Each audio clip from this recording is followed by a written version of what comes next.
So you found the skeleton. How would you tell people that was you personally? How would you decide? Well, interesting question. I don't know. I'd have to do some research on this.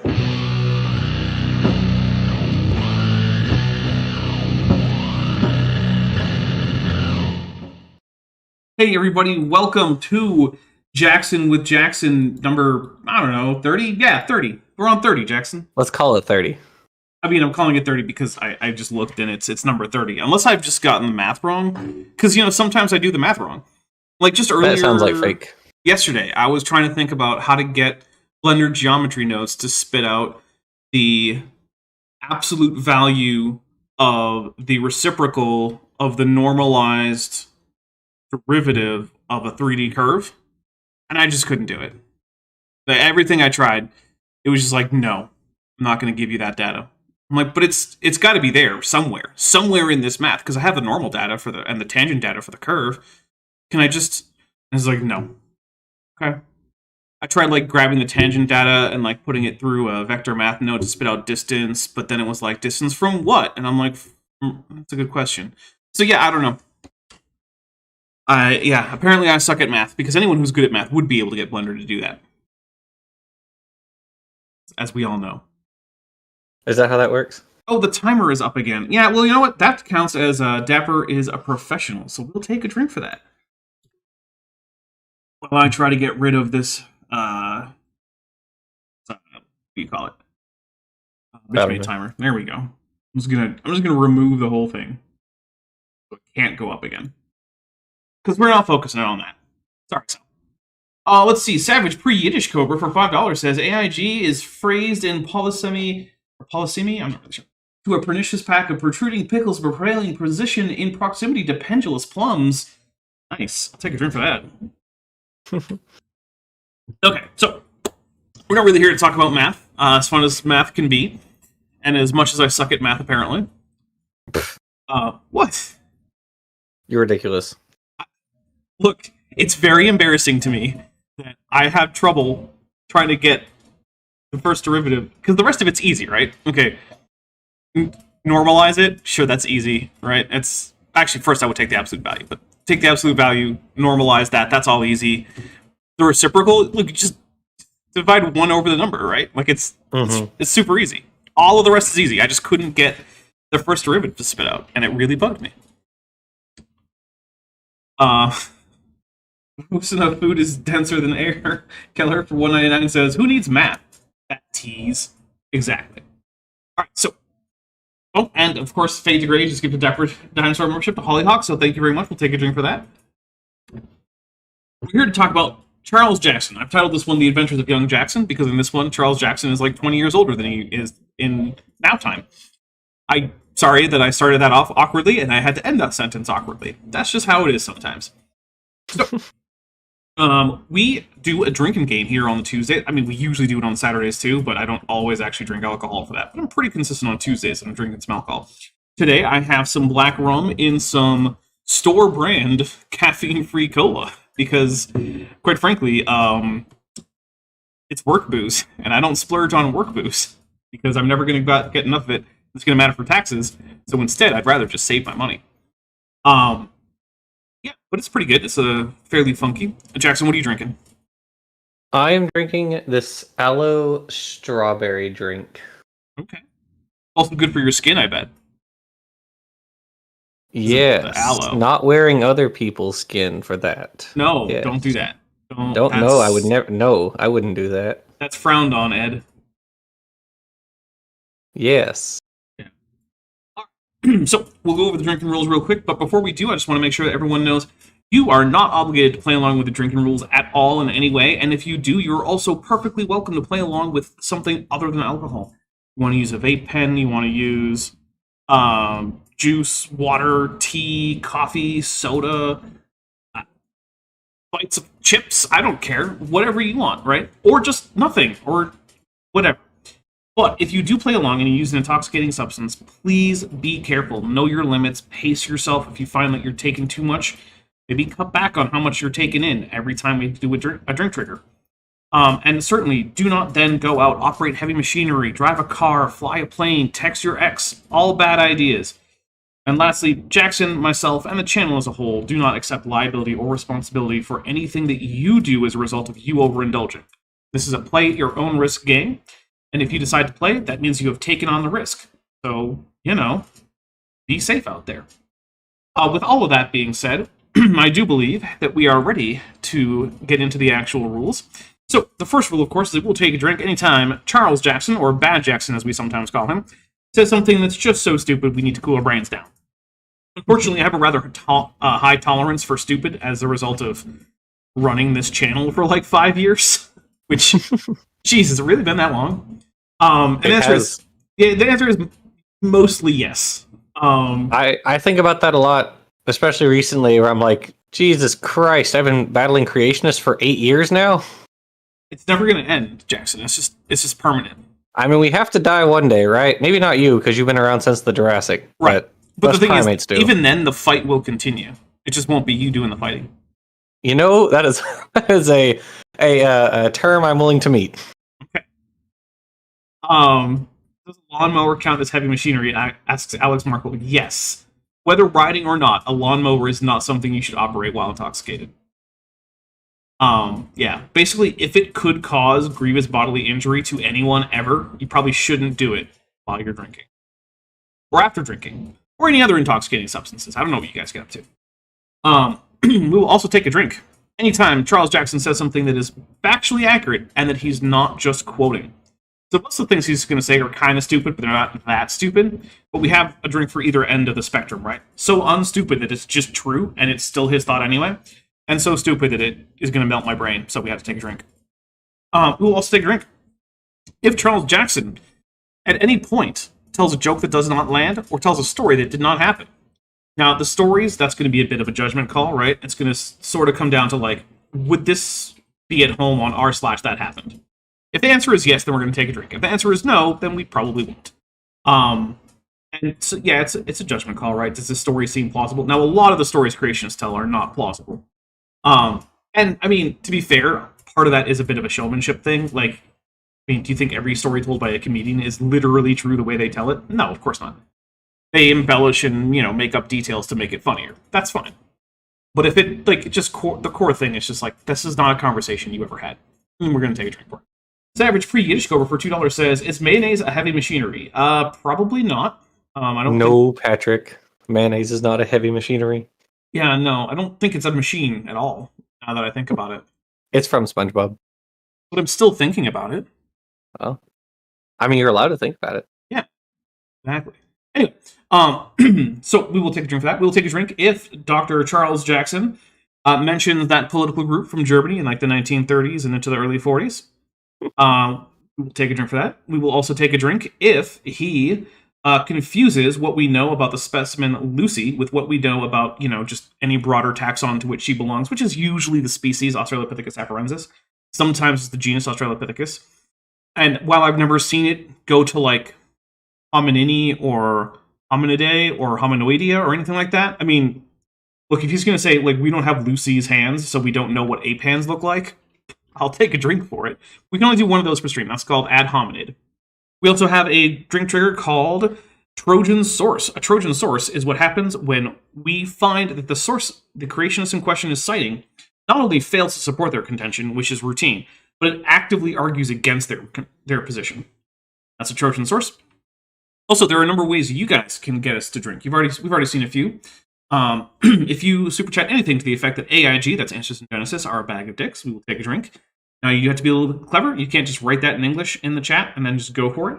You have to, be clever with it. Like, use interesting symbols or switch to a language that isn't as heavily censored as English is or something like that. We will also take a drink. If anyone gives some memberships, we'll take one drink per membership up to a certain level. Usually, like, if it goes much past 30, I'm just going to down the drink and get another one. And still add the number to the drink counter. There's also, you can trigger drink if any member super chats or milestone chats with a Godzilla, Mothra, or King Ghidorah emoji. We'll take a drink for that. Those are special emojis just for channel members. We'll also take a drink if Mothra or Godzilla come by audibly, which might happen. And there's also if I screw up the production, then we will call that a Dapper as a professional. We'll take a drink for that. Now, it actually has to be me who screws up, right?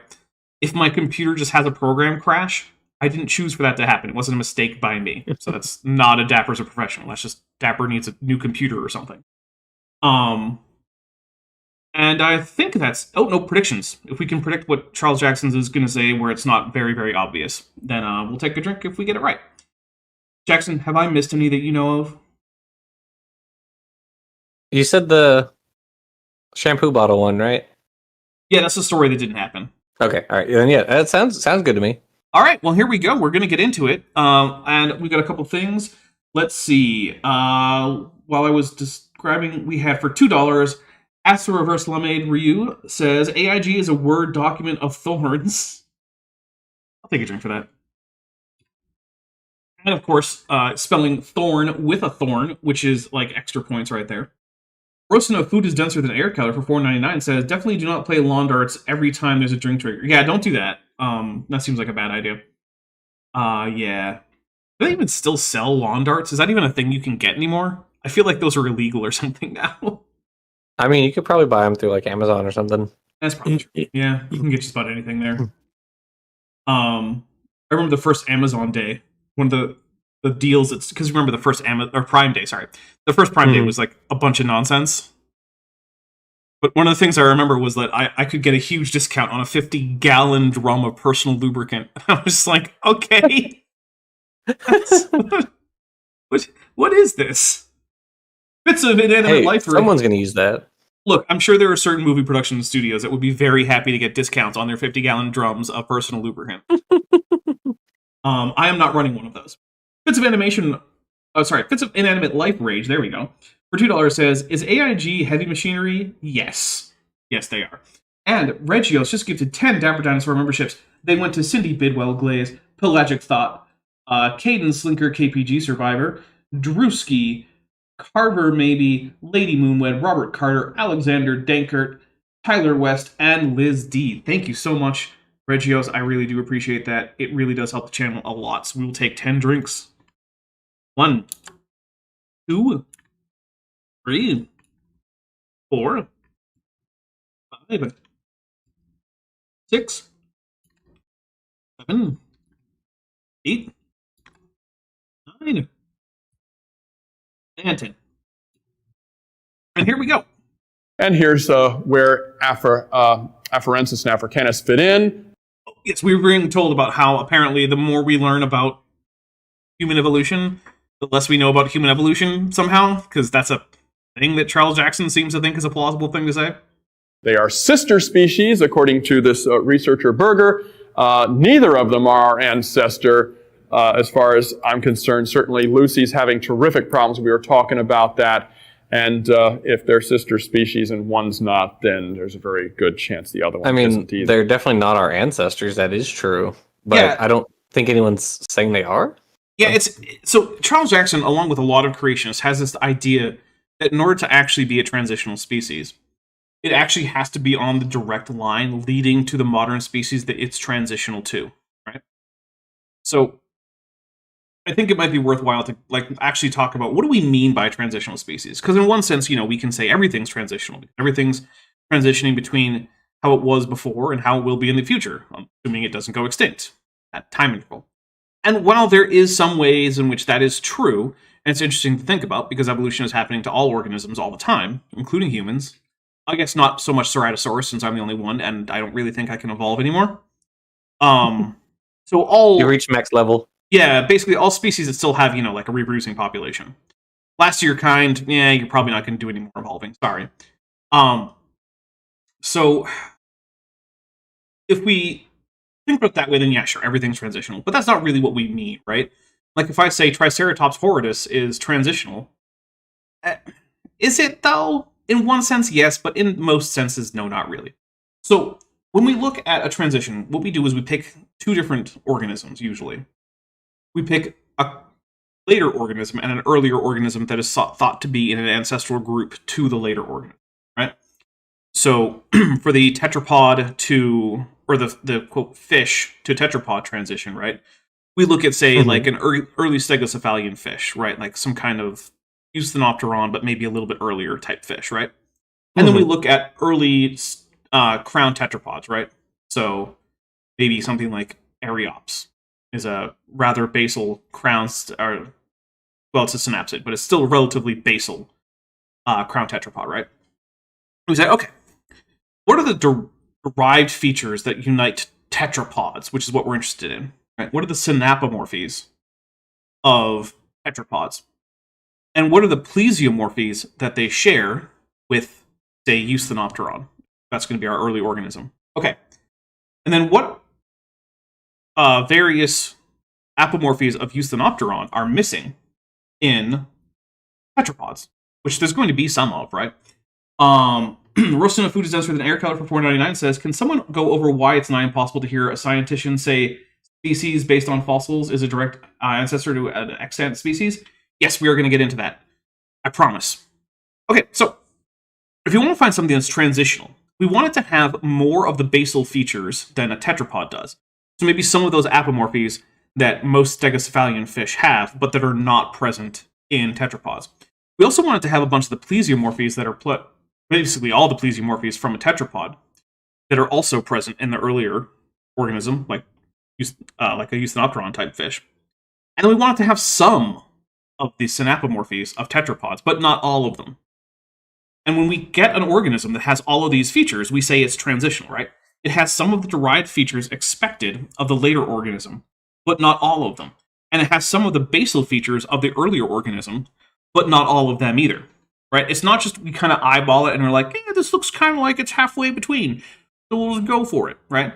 That is what creationists often think we're doing. That's why, like Ron Matt will, with a straight face, tell you that a mid-Jurassic herbivorous armored pseudosuchian should be treated as a transitional species between a lizard and a turtle. Which makes no sense at all, right? There's nothing connecting those things that would be filled in by a Madagascan pseudosuchian that eats plants. Just no. This is not there. So, but what I want to point out that we don't look for, one of the things we're not interested in, is whether this particular species that we found that is transitional, that meets those morphological transitional criteria, is itself directly ancestral to the later organism. Because that's not terribly important, and it's also largely impossible to determine, right? In order to determine direct ancestry, we would need genetics, which is usually not available. Now, for some very late fossils, like the latest members of genus Homo before we get to Homo sapiens, that's a realistic possibility that we could get at least a partial genome. Maybe even if we're really lucky, after a lot of looking, a full genome, right? Like if someone said, hey, we have genetic material from, Homo erectus, I would be like, well, that's very surprising, but not so surprising that I just reject it out of hand. Yeah, I think we have a few proteins we've managed to sequence, but not any genetic material. Yeah. I'm not expecting it, but it would be one of those things where it's like, well, that's really cool, unexpected, but not mind-blowing. And then when we plug all of these things into, say, a program that's going to give us a cladistic analysis of these organisms to draw a cladogram of them, one of the things you have to understand about cladograms is because of the fact that we're more likely to find a sister species than a true ancestral species in part, and also because of the impossibility of directly determining whether or not a fossil species is directly ancestral to another one, short of an extremely exquisite and very well-sampled fossil record that shows the smooth transition from one to another, which we do have in a few cases. Like, one of the things I like to talk about is the aquatic sloths of genus Thelochnus. Those do look like they're a chronospecies sequence, where they actually evolve one into the other. But in most cases, we don't have that. And so the Or Myotragus bulyricus. Yes. But so what we do when we put these into computer programs to try to figure out the relatedness is the computer program always assumes that all taxa under consideration are at the ends of branches. It is not allowed to put them at nodes because we can't really justify that position, so we don't even let it happen. And then what happens is you get a series of cladograms that get spit out, all of which have different confidence intervals and different likelihoods of being the correct tree. And so you do it with a few different techniques, with a few different statistical methods, and you see which ones are common between them and have the highest confidence between them. And those are the ones that you suggest as your proposed like phylogeny for the set of organisms. But when you're doing that, it's fundamentally impossible to recover one of the organisms as a direct ancestor, even if it is. It will come out as basically branching away. And that's okay. And chances are, we have never found a direct ancestor in Australopithecus to humans. Chances are it was an unknown species that we're likely to never find. But maybe we will find it. And even if we do, we probably won't know. So, yeah. Yeah. Next. In March of 19th of this year, that Newsweek article, we showed you the cover of that just a little while ago. I'm not aware of Homo erectus DNA as a thing that do we have Homo erectus DNA? I don't believe so. I mean, I know we have some proteomic data, which is just Yeah, protein there's like sequences. there's like some enamel or whatever, but not any DNA as far as I'm aware. I mean, you can reconstruct a sense of the DNA from proteomic data because, only a certain number of DNA sequences can give you a particular protein sequence, but, like, even then, that's pretty loose. I am not seeing anything. Okay. Says that the Homo erectus was not our ancestor. DNA makes it clear that same DNA method that they love so much and they're married to it, they've got to go along with it because they already told us they think it's smart. So they can't back out now. Okay, I'm going to take a drink. If anyone can find any evidence of anyone ever having sequenced Homo erectus DNA, please let me know. Here's the thing. It's not that testing DNA is smart, or that we really like it, right? DNA is literally inherited from your ancestors. The reason you have DNA is specifically because you got it from your ancestors. It is itself a record of ancestry. We know that when we do paternity tests. We know that when criminal investigators are trying to figure out who a killer is and they find out that they have a relative's DNA on file. So now they can narrow it down to relations of that person whose DNA they have on file. We know it when we're doing, tests on like ancestry.com or 23andMe or whatever, and it tells you where your ancestors lived back, a few hundred years ago. But the thing is, there's no particular point where that where that has to stop, right? If the same kind of data that tells you that your ancestors lived mostly in, like, I don't know, Laos and, pre-contact Florida, just pick some spots. If your DNA can tell you that that's where your ancestors from, and that same DNA is telling you that you share an ancestor even farther back with, say, a chimpanzee, there's no reason to reject that has been proposed that has stood up to scrutiny. There's no barrier that anyone has proposed. The only thing that's being proposed by creationists is, well, my book disagrees with it when I take it literally in the ways I want to, because no one takes the Bible literally completely, mostly because it's impossible to do. So, short of that, it's not just that it's smart, it's the thing that contains the record of ancestry. It is directly caused by ancestry. So if you want to investigate ancestry, DNA is a good way to do it. Because nothing else about you comes directly from your ancestry, right? Like, the physical proteins you're made of, that all got consumed or produced out of food that you've consumed and things like that, right? What language you speak, that's a learned behavior. It didn't come from your ancestors, even if your ancestors are the ones who taught you to speak. It came from your socialization. Everything else about you that isn't directly your DNA, including your mitochondrial DNA, is something that has been constructed in a way that is not directly your ancestry, except, I guess, for the original molecules that the zygote that was once, that you grew out of, was formed from. But chances are you don't contain any of those molecules anymore. So, I'm going to hit play. It's made them say that humans and monkeys bred together. It's made Bred together? I mean, I've never met a human who managed to breed that didn't breed with a monkey, to be fair. Yeah, but I'm pretty sure he means in the sense of monkeys with, like, external tails. Well, I'll also say I don't think that there's any evidence of anything in genus Homo ever having successfully bred with a Cercopithecid, which is the group Or of a monkeys. Platyrrhine. Yeah, or a Platyrrhine. But Cercopithecids are more closely related, so that's why I went with that one, because they're the most closely related group of, quote, monkeys, if we're going to distinguish monkey from ape, that humans could, like, if humans were going to successfully breed with a non-hominid, Cercopithecids, I guess, would be the first in line for, like, successful breeding. I'm not aware of that ever happening, any evidence of it ever happening. Nope. If you want to say, like, you know, there was interbreeding between relatively closely related species of hominin in the ancient past, well, we just know that's true. Like, there's not a question about that. And I mean, it's also common in, like, modern primates, right? There are whole species of primates that have arisen because of two species that were closely related having an overlapping range, and then hybrids in the hybrid zone becoming a distinct population in their own right. That's just a thing that happens. Mm-hmm.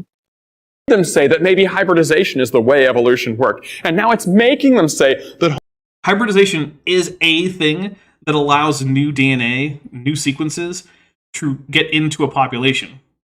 It's not the way evolution works. I'm taking a drink, and we're going to talk about something in a second here.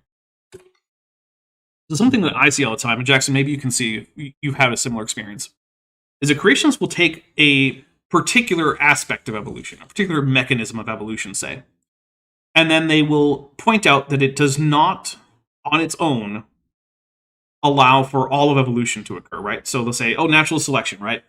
Well, natural selection, sure, that happens, but you can't actually get new genetic traits that way. So that doesn't work. So we'll just toss out natural selection as part of evolution. And they'll turn around and they'll say, now, genetic drift, well, that's just randomness. You can't adapt to your environment or get better or stronger with that. So we'll just throw out genetic drift. Mutation, well, mutation is just damage to your genome. How can you make sure that that's going to actually give you new, better things rather than just an overwhelmingly negative thing that just accumulates?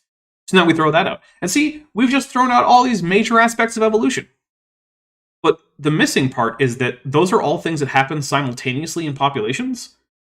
You can't just isolate one of them, note that it's insufficient, and then throw out the entire thing. Have you noticed this, Jackson? Oh, 100%. Stephen Meyer's book, Darwin's Doubt, does that. He does kind of go through, like, natural selection and mutations, and he's like, these don't on their own explain everything. So evolutionists have had to turn to, like, evo-devo or epigenetics to fill in the holes in the theory. And oddly enough, though, the creationists then turn around and said, actually, epigenetics is all creationism. It's nothing to do with evolution at all.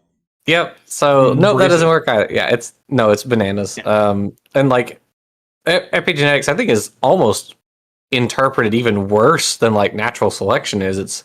It's egregiously bad. Oh yeah, I've seen creationists cite papers that noted the genetic differences between subpopulations of a species, and then claim that this paper supports the idea that all of the changes are epigenetic. Yeah. I'm like, what are you talking about? Yes. Well, for one thing, one of my favorite quotes from Frank Turek is epigenetics is the structure of the cell, which not even close. Not nowhere. Yeah, not even in the ballpark. Not in the same city. Not in the same state. Yeah, I don't even know what that means. And then another one was when I did that video with Aaron, Genesis Impact. There we go. In which the docent and the girl are talking. Oh yeah, God, that was terrible. And there's a dude in the audience who says like, actually, all finch evolution was epigenetic because there was a paper that came out that looked at these two species that said all the changes between them were epigenetic, and so he gave like just barely enough of a description of this paper for me to go find it. And Dapper, do you want to guess if he was misrepresenting that paper? I'm gonna guess that he was misrepresenting that paper. Yes, he was misrepresenting. You are so right, shocking. Dapper. You're so smart. It turns out these researchers looked at two species. So they did look at two species of finch. I don't remember which ones. Just like I think it was Fortis and Magnorostris or something like that. It's all right.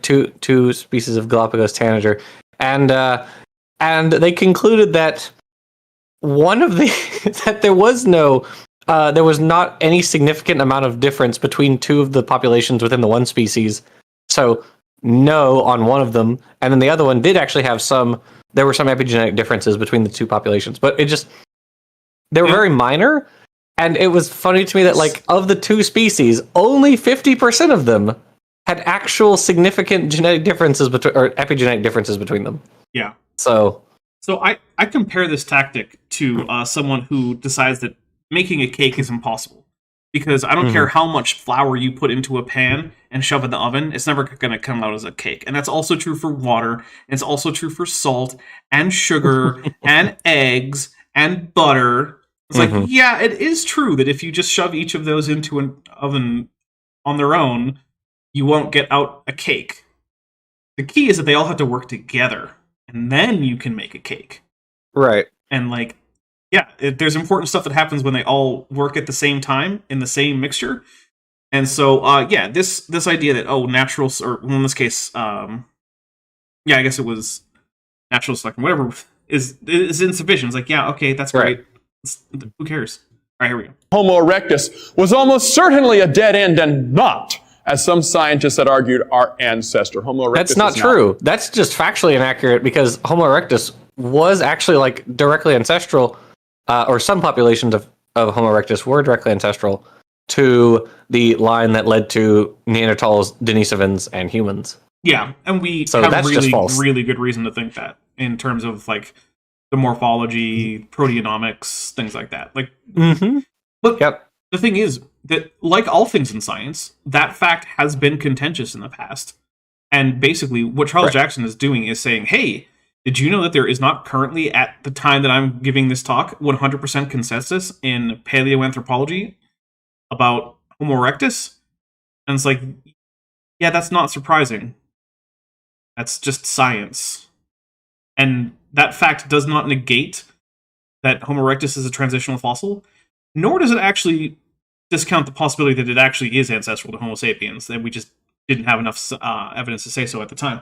Roasting on food is denser than air caliper, and 999 says, something sexy, quote, an open quantum systems approach to proton tunneling in DNA, end quote, L. Escom et fam, huh? Quantum tunneling plays an important role in point mutations. Yes, I am familiar with that paper, although I don't believe I've actually read it. It is very cool, and I don't know how to assess it because I am not good at anything to do with quantum mechanics. The closest I have, or the like most drilled down I have looked at in terms of like the actual atomic movements that cause mutations are like the cautamers causing point mutations, which I'm not sure if that's the same thing. Because with tautomerization, basically your molecule like goes very quickly back and forth between like these structural isomers. And so if it just so happens to get stuck in one of the, like it's in a different mode, whatever you want to say, a different isomer than it normally is at the exact time that like DNA polymerase comes along, or RNA polymerase or whatever, and it gets stuck in that the tautomer, not the normal like isomer that it is, or the normal structure, then it results in a point mutation. And so that can have, a whole variety of consequences. Interesting. Yeah. So tautomerization. Look it up, everybody. Out of the family tree. Next. That's not the same as being out of the family tree. I'm taking another drink. How is it possible that the next half of that sentence made me have another drink? Dapper, your cousin is out of the family tree. Yeah, that's what he's saying, right? Like, oh, you have the second cousin once removed?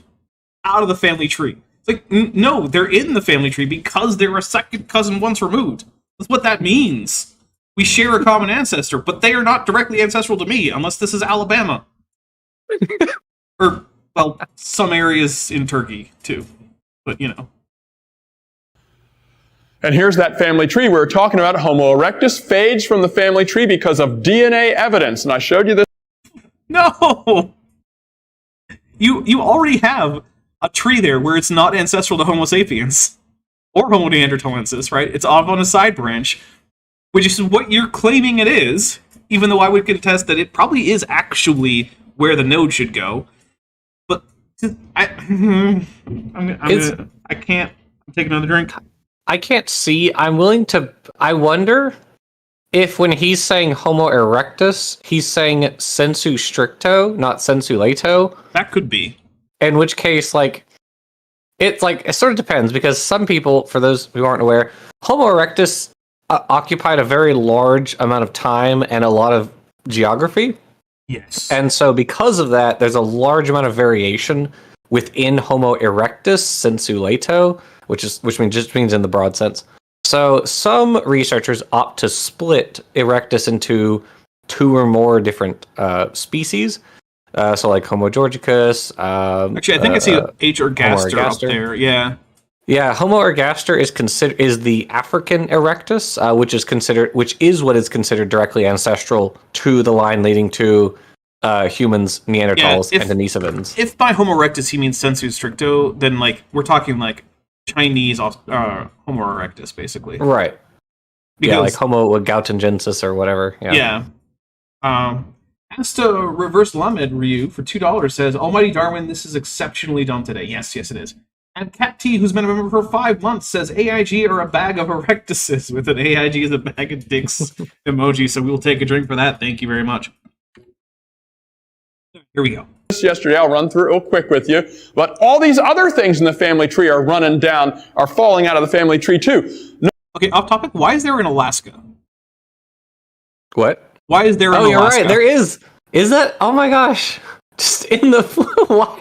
Why?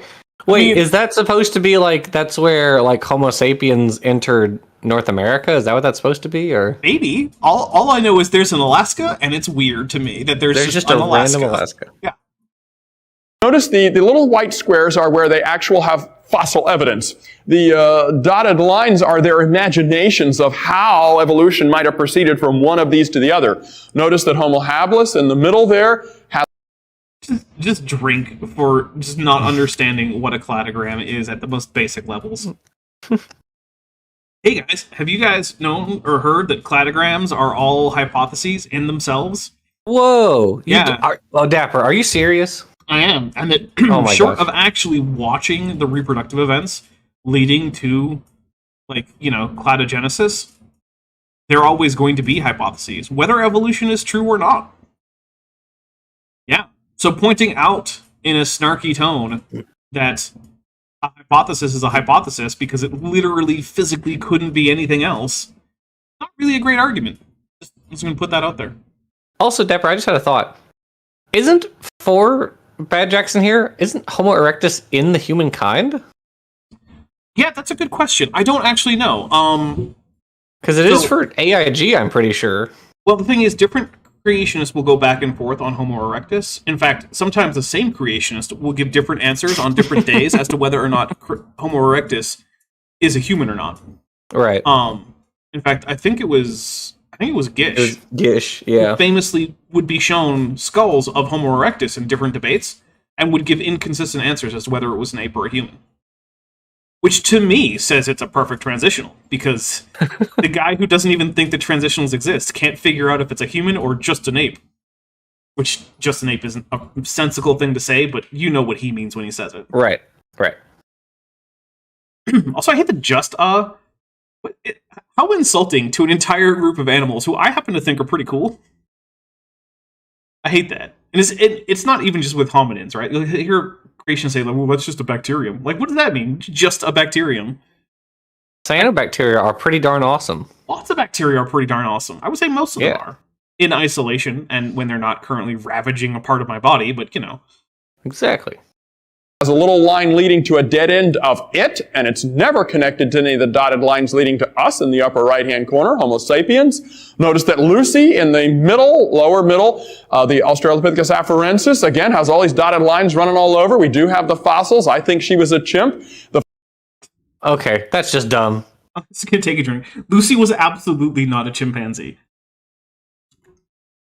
The placement of her foramen magnum was wrong. The shape of her femur was wrong, or femora. I don't know. I guess her femora were the wrong shape. Her pelvis is the wrong shape. Her dental battery or her dental battery arcade. Yeah. Sorry, dental arcade. Her dental arcade is wrong. I mean, yep. Every conceivable aspect of her morphology is wrong. I mean, maybe she's got really chimp-like clavicles. I don't know, man. I guess probably her cervical vertebrae are pretty chimp-like. That's just because, like, all of, like, primates have relatively conservative cervical vertebrae, broadly speaking. Like, cervical vertebrae isn't like a big variation point for most primates. Like, a monkey cervical, like, C3 vertebra is going to be a monkey C3 vertebra. That's why the neural arches of a Theropithecus was mixed into the Lucy assemblage, and like no one really noticed. It's because you know what Theropithecus neural arches look like? Like any other monkey neural arches, they're about the right size. So it's like, it's probably the same thing. It was found nearby. So yeah, Lucy is absolutely not a chimpanzee. You could make the argument that she's far more like a chimpanzee than current paleoanthropologists think, and that she's non-ancestral to the genus Homo. You could even try to make the argument that she's a panin instead of part of Hominini. I don't think you could be successful in making that argument, but at least you could make it. There is no good faith argument to be made that Lucy, Australopithecus afarensis, I got it out, is just pan troglodytes, or just in genus pan at all. There's no good faith argument. Astro Reverse Lamed Ryu for $6.66. Nice. Says, dude, I can make Mimivirus look cool, and this dude wouldn't even let chimpanzees be cool. Darwin's beard, man. Yeah, no, that's one of the things that I really don't like on an emotional level about creationism, especially professional creationists, is while they like to talk about how they have this sense of wonder for God's creation and whatnot, they actually talk as if they absolutely have nothing but disdain for most living things. Right? Like, Lucy's just a chimpanzee, as if chimpanzees weren't cool on their own right. Like, I mean, every conversation that you and I have with Creationist Dapper almost always circles like barnyard animals. Right? Like, almost every time. It's dogs or cats.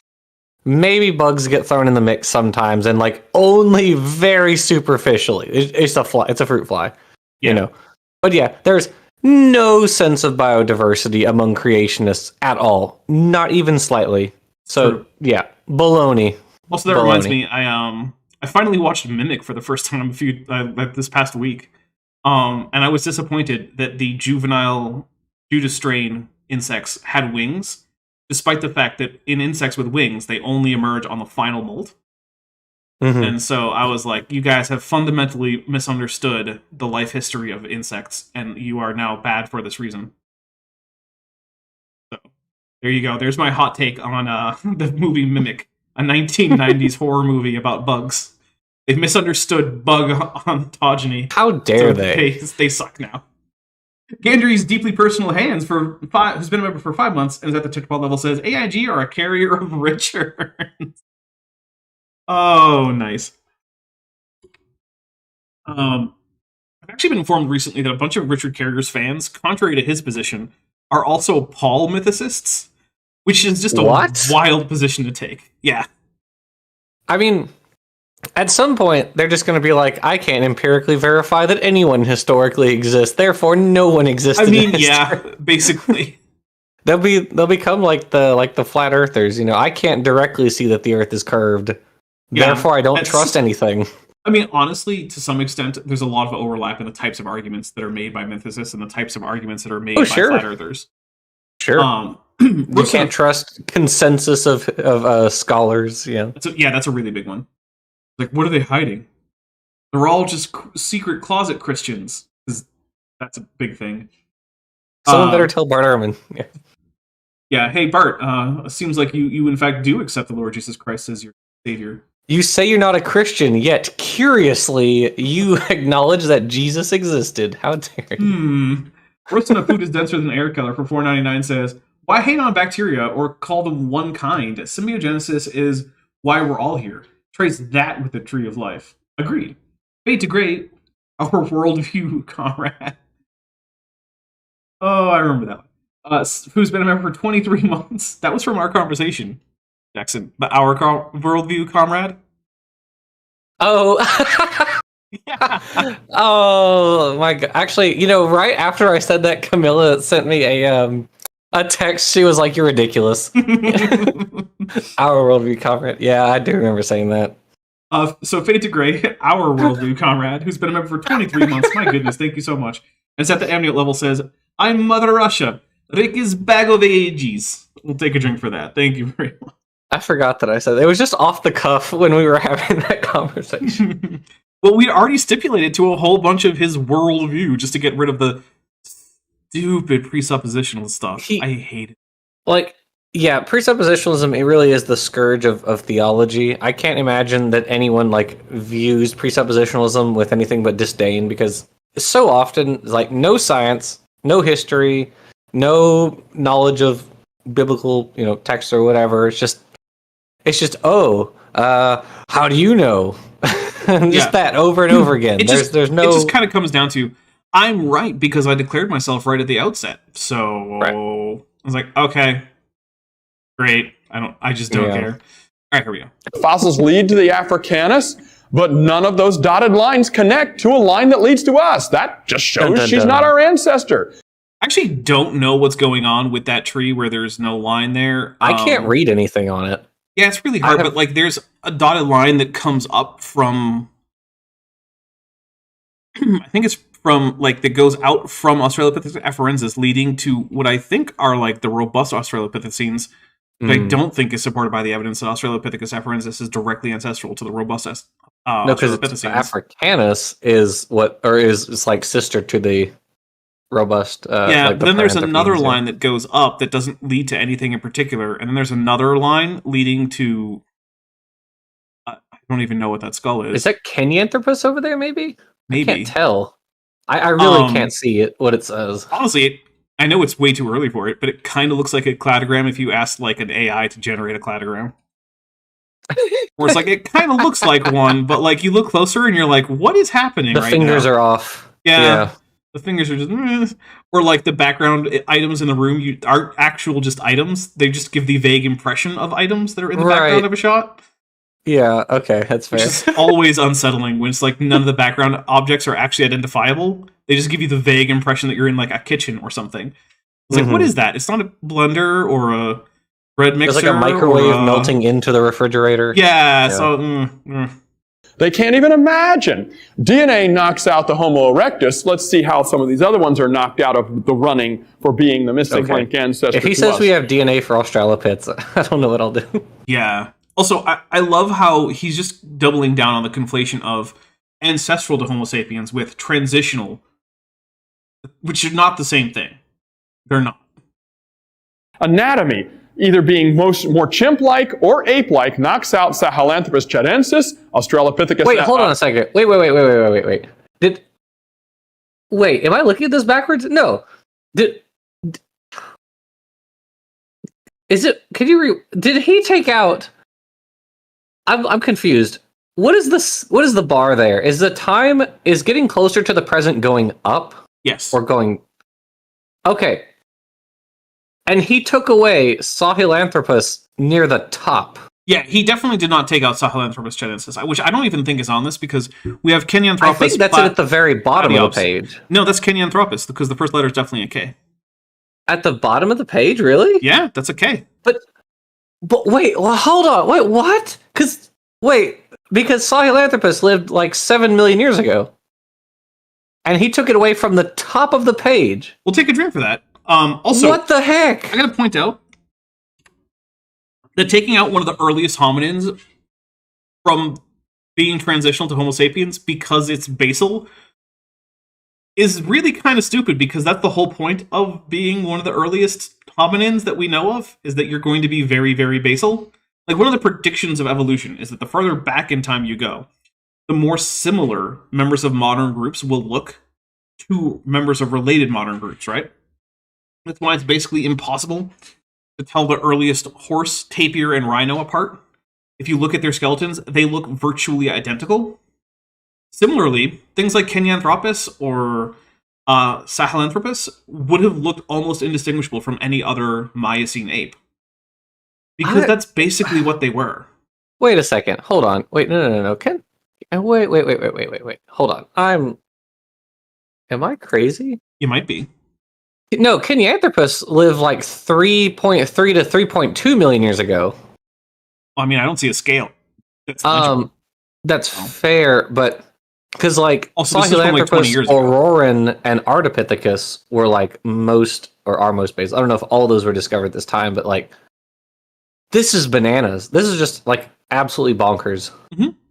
Okay, this is crazy. This is as crazy as like the Discovery Institute claiming that Homo habilis is basal to Australopiths. That's how crazy this is. Did he do that? They sure do. We have it on Discovery U. Oh my goodness. Or we were. One of the things that we were doing for a while was reading through Discovery U, their pretend university, which I found out Hasty Luskin does not like that I was doing that, apparently. Oh no! He got very mad that I called him a liar for lying or something. Maybe he should lie less. That's true. You know, it's crazy how that works. Anyway. Yeah, but they did that, so. Okay. Well, Eris has just gifted 5 Dapper Dinosaur memberships, and they went to Crypto457, Shazammy Whammy, Bugged Out, The Fallen from Heaven, and The Fallen from someplace else, presumably. And so we will take 5 drinks for that. Thank you very much. 1, 2, 3, 4, and 5. It's a good thing we got the break coming up, because I am almost out of this glass of rum and Coke. Well, I mean, it's not technically Coke, but yeah. This glass of rum. Rum and Coke minus the Coke. It's not just a glass of rum. I would probably be asleep by now, if not just dead. And Australopithecus afarensis, many of the Paranthropus species, many of these other things. No one has ever thought the Paranthropines or the robust Yeah. Australopithecines were ancestral to Homo sapiens. Ever. Nope. It's never been a thing. They were always obviously not ancestral to Homo sapiens because of their ridiculous suite of their own apomorphies that do not show up anywhere else in, like, the hominins. It's just... No, stop. Taking a drink. Things that are at the ends of dead-end dotted lines are just too chimpy or too apey, and That's not a thing. I just hate the idea that he's like, well, a transitional species is between 2 different things, so they can't be too much like the first thing, except that's kind of the point, right? We should have a transitional sequence that spans the gap at multiple points, ideally. Which means early on in the sequence, it's going to be hard to tell that they're not just the thing you're evolving from. Because they barely aren't that thing anymore. And also, it's not actually overly chimpy. In fact, chimps have their own suite of apomorphies that are not present in basal Miocene apes. And yeah, for one thing, chimps have super crazy derived hands with tiny little thumbs and like ridiculous monstery metacarpals and whatnot. Chimps are their own unique group that have their own unique traits that evolved in their group and did not evolve in other ape groups. And in fact, the earliest ancestors between chimps and humans might have looked more like humans than they do like chimps, all things considered. Humans are overall, in many ways, less derived. Humans have less derived hands, they have arms generally. There's a lot of aspects in which human anatomy is conservative, where chimpanzee anatomy isn't. The thing is, if you asked this guy here, Bad Jackson, hey, what do you think has a more derived hand morphology, a chimpanzee or a human? First, you probably have to describe what you mean by derived versus basal. But then after he understood that, he'd probably just get the answer wrong, because he just thinks that chimps represent the anatomy of the common ancestor that is supposed to exist by evolution. But they don't. They have also been evolving for millions of years in their own direction, adapting to their own environment in their own unique ways. Rosina food is denser than air killer for $1.99. Yeah, $1.99 says, this dog is too canine-y. Yeah, there's that too, right? How dare this dog be so much like a canine? Alexander Dankert, who's been a member for 2 months and is at the annual level, says, counterpoint, nuh-uh, and AIG is a bag of dicks, so we will take a drink for that. And yeah, I mean, that is basically the counterpoint that we often get, is just, nuh-uh. Which, an argument. evolutionists themselves have said they're not our ancestor. Next. Yeah. Also, what if it comes in the wrong place in the fossils? What does he mean by that? You think he just means like temporal paradox kind of stuff? Well, probably, but also like they're every time creationists bring up the temporal paradox stuff, they are inevitably wrong about it. So big surprise. What things are they not inevitably wrong about? that's so true. It's my favorite is the bird temporal paradox one. They're like, aha, but most coelurosaurs occurred after Archaeopteryx in the fossil record. Well, okay, but theropods broadly appeared like 80 million years prior to Archaeopteryx. And Coelurosauria as a group appears in like the mid-Jurassic. Mm-hmm. Yep, sure does. So who cares? Yep. Yeah, and then because we argued with Long Story Short about that, and he he doubled down on that. I can't remember what his argument was, but it was something like I don't remember. It was very dumb. What a weird. I'm sure if you wanted to do what. It's just weird. Some of the places where creationists decide to like plant their flag and like I'm gonna die on this hill. And the idea that birds aren't dinosaurs is one of the, it's always been bizarre to me. Like I just don't get it. But I guess it's similar to like the humans aren't apes thing. It's like, dude, you could just acknowledge that humans are apes the same way that whales are mammals, but you don't think that whales share common ancestry with like, I don't know, tigers, do you? No? Okay, then who cares? Well, yeah, you're right. The whole micro macro evolution divide is just an arbitrary like flag they've decided to plant. Like there's literally no reason for it. Yep. This is based on a historical argument within evolutionary theory, has nothing to do with creationism whatsoever, and they misunderstand evolution as a whole. I mean, shocker. So they have like taken this weird position that they'll allow one but not the other, when in actual fact they have both within kinds. But like we even got Robert Groen to acknowledge that within the first. I went back and I rewatched it. Within the first 10 minutes of our debate with him, we walked him through the line of argumentation that macroevolution happens, and we've observed it, and he said yes to everything. And then when we came back and said, okay, so you accept macroevolution, he went, wait, I want to go back. Yeah, I remember that. That was 10 minutes. It took us 10 minutes. It was very frustrating. Also, Logic's been doing a whole series on that guy, and oof, man. On Robert Groen? Yeah. Really? Fascinating. I didn't realize it. Yep. Okay. It's... Look, the Rob Groen parts are hard to watch. In part because he's always sniffling and, like, wiping his snot on various parts of his anatomy. And it's like, dude, blow your nose. Dapper, oh my gosh, I don't remember if you saw, I tweeted about, or someone tagged me, because he made a video about a tweet I did in which I said, we're just weird fish, and then here's several characteristics we have that are just like modified fish characteristics, like our ears are the our eustachian tubes are the spirocular tract, our parathyroid glands are the remnants of gills, and there are like several other things.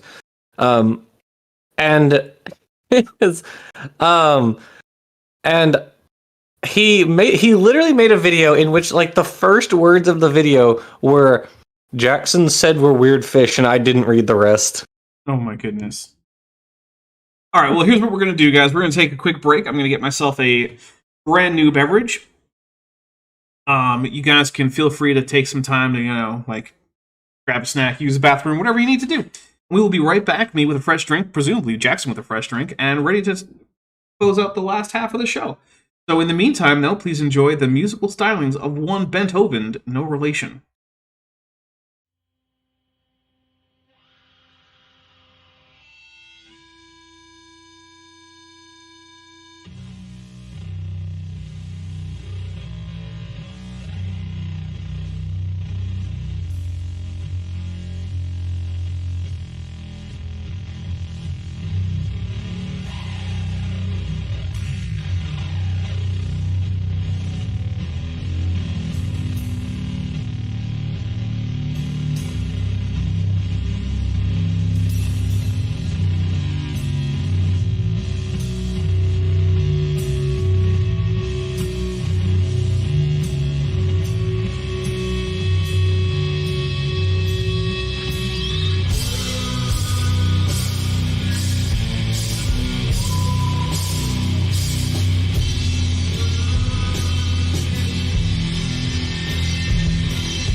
Okay, we are back, and the first thing I have to say is thank you to Savage Pre-Yiddish Cobra for getting 5 Dapper Dinosaur memberships that went to Grey Wolf Coder, Helen R., Christine V., Michael, and Donald Jaramillo.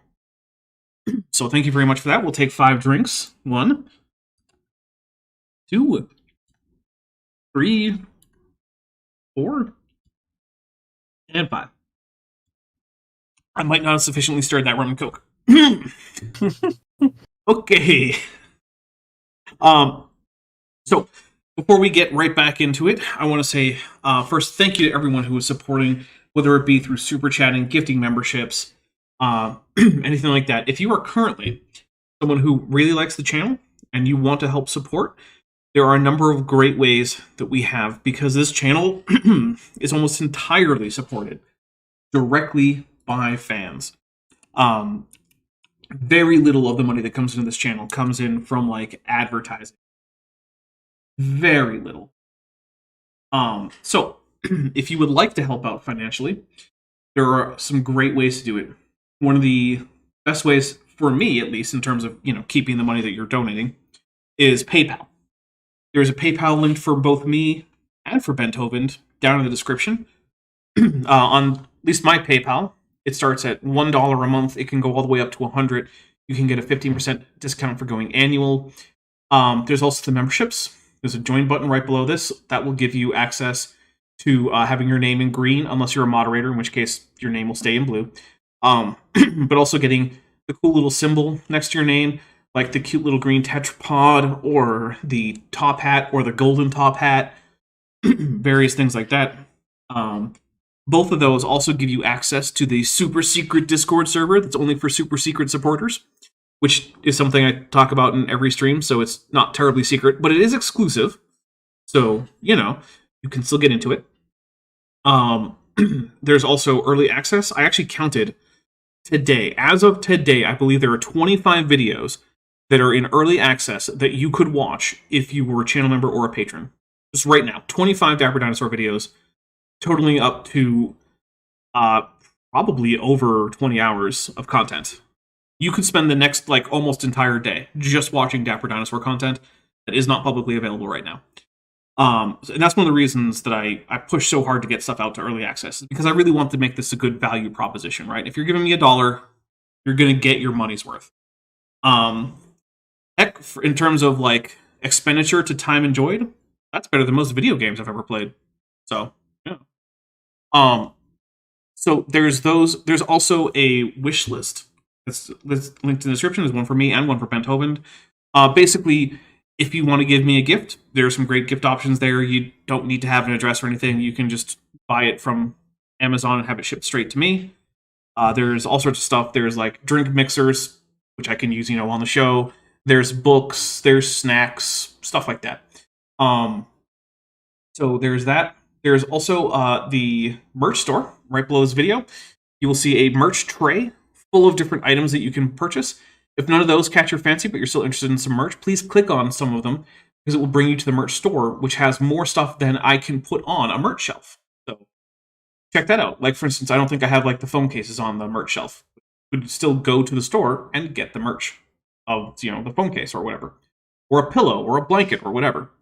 And finally, if, you know, financial support isn't in the budget, or you just don't want to, or especially if you can't afford to. If you can't afford to, do not give me money. If none of those are an option for you, please just make sure you like this video, share my videos, watch a few of my videos in a row, and comment on my videos, and don't mention the algorithm when you do. If you mention the algorithm will ignore you out of spite. It is a spiteful algorithm. And Kip Davis says, hey, is it over? No, it's not over. We're only about halfway through. Here we go. Here's more Bad Jackson. Homo habilis seems to be existing at the same time as Homo erectus, and now therefore can't be the one that evolved into Homo erectus. Oh, we're doing the you overlap with your grandparents, therefore your grandparents can't be ancestral to you bit. Yeah. Okay. Yeah. Cool. Hey, in case anyone's wondering, if one species has a small bit split off and then eventually form another species, while the first species doesn't change all that much morphologically, therefore getting the same specific designation when you're using things like, you know, the morphospecies concept, which is what we use in paleontology, because how could we use any other thing in paleontology? Yeah, that doesn't mean that the first species isn't ancestral to the second species, just because they then continue to both exist. That's not how this works. So we'll take a drink for that. My Atkinson says the algorithm gets more annoying every year. Yeah, it does. And actually, I noticed that the false community guideline strike against me like killed channel momentum for basically up until this month. It was like a 4-month of just the channel like basically shrinking, and it's only recently turned around. So it really does help when you guys do things to boost me, because a simple thing like YouTube complaining that me telling you, hey, go see a real doctor, as apparently a violation of community guidelines, that can just kill the channel for months. So anything you can do to help out really does help. Africanus can't be the one that Lucy evolved into because it's more primitive and it's a million. It's got a mosaic of traits, some of which are a bit more archaic, I think. But like, okay, I don't see why this is an argument, right? It's like Sal's protein orchard argument. Like you make it, and I'm just like, okay, and like I don't even know where the argument goes. I'm actually looking forward to the to Sal Cordova talking with Dan from Creation Myths about the protein orchard, because maybe I'll finally be able to figure out what his damn point is. Because I've never figured out why he even brings it up. Have you, Jackson? I've also heard it. Yeah, that's the one where he says like, not all proteins share a common ancestor, right? Yeah, and then everyone and their mom just says, okay, and yes. Yes, and right. Yeah, I was in a conversation with him once a long time ago where he brought that up, and everyone was like, "Yeah, so yeah, what does that have to do with anything?" I don't know. It's got the same energy as someone saying like, "Hey, did you know that the Persian Empire existed during Bible times? So take that, Christianity." It's like, what? I don't understand what the point is. Years later, just the whole story gets messed up. Next. Well, how about things that are the same as another one that's eliminated? Homo ergaster can't be our ancestor because they've decided it's the same thing as Homo erectus, and that's been eliminated by the DNA. Well, wait a second. Hold on a second. Oh my god. That's even dumber than what I thought. Okay, so it turns out he was using erectus sensu stricto, but no, also his argument was even dumber. Look, we're going to take one drink for you getting the prediction right, but then we're going to take a second drink for just how dumb this is. So give me a second here. 1, 2. Okay, so the only reason that he was able to take Homo erectus sensu stricto off the list of potential ancestors to Homo sapiens is because he was specifically talking about Homo erectus sensu stricto. Now he's saying that because Homo ergaster is in Homo erectus sensu lato, the broader definition of Homo erectus, and I already took the narrower definition of Homo erectus off the table, therefore, this one can't be ancestral either. That's completely illogical. I don't even... My goodness. I guess it's so dumb, it hurts. Yeah. So think about it. Well, I'll try to think about it in like a different set of organisms to take it away from humans, so maybe it's less emotionally charged, right? Let's say that I had 3 duck species, right? I have a modern duck that we're going to call duck A, and I have ducks B and C. And those are fossil ducks from the recent past. And I say, okay, ducks B and C are basal to duck A. And I don't know the exact relationship. But I know that duck B can't be directly ancestral to duck C. And duck A. Duck B can't be directly ancestral to duck B can't be directly ancestral to duck A. It's too much wrong. But duck C, maybe it could be, maybe maybe it isn't, right? And then later on, someone comes by and says, okay, but what if I actually just start calling ducks B and C just ducks B, right? And I stop making the difference in terminology. What hasn't happened is anything to the underlying plausibility of the relationship status, right? It's the same thing as when Pluto was quote-unquote demoted to dwarf planet. Nothing about Pluto changed, right? You can't say anything is now different because Pluto has been is no longer being called this thing. These names that we give these fossils are fundamentally arbitrary labels that humans put on them. And sure, we come up with definitions for them so that later on you can objectively say whether or not something meets the arbitrary label requirements. But they're still arbitrary label requirements. The fact that we now have this loose sense of Homo erectus that includes what was always and will always be known as Homo erectus, which is basically, East Asian Homo erectus.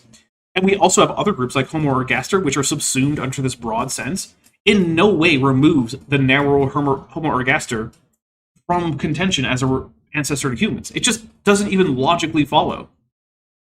Nathaniel nucleotides are genes, Gray.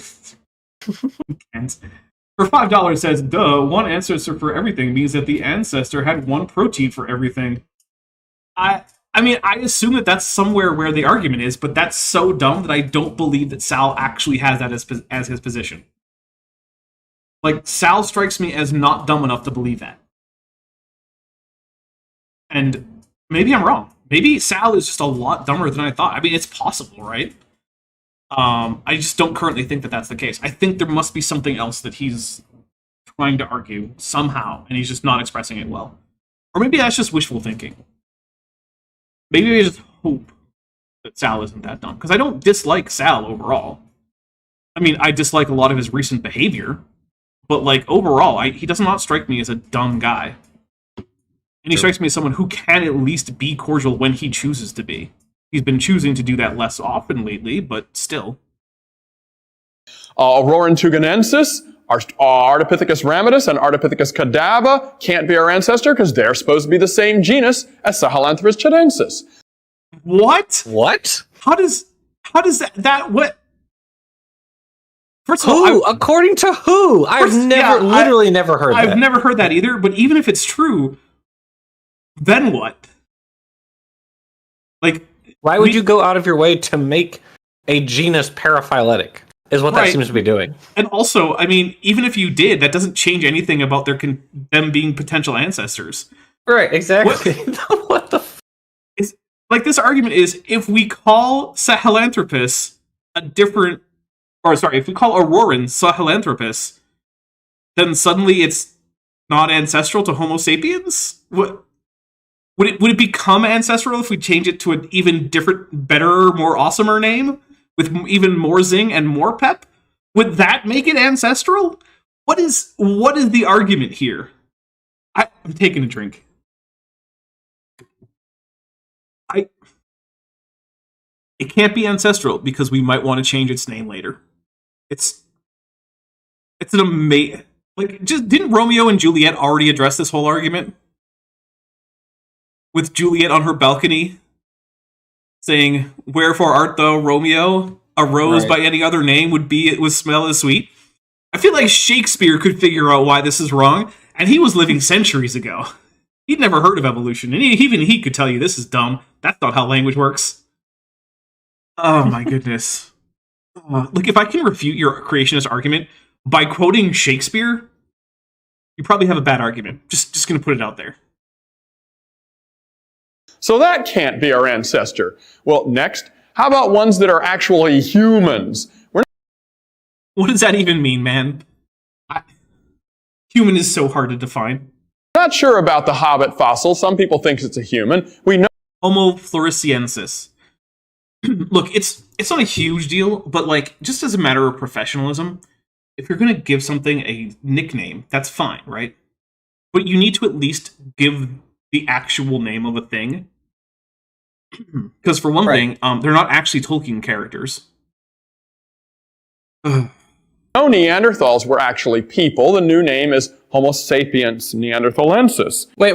Oh, actually, no, it's... Well, okay, so that's wrong, but that...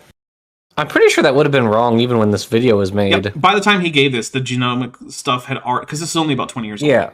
By the time that he said that, we had genome sequences for Homo neanderthalensis, indicating that no, it was not Homo sapiens neanderthalensis. In fact, that trinomial only occurred in a few papers, like in the early 90s, and then like never again in the literature.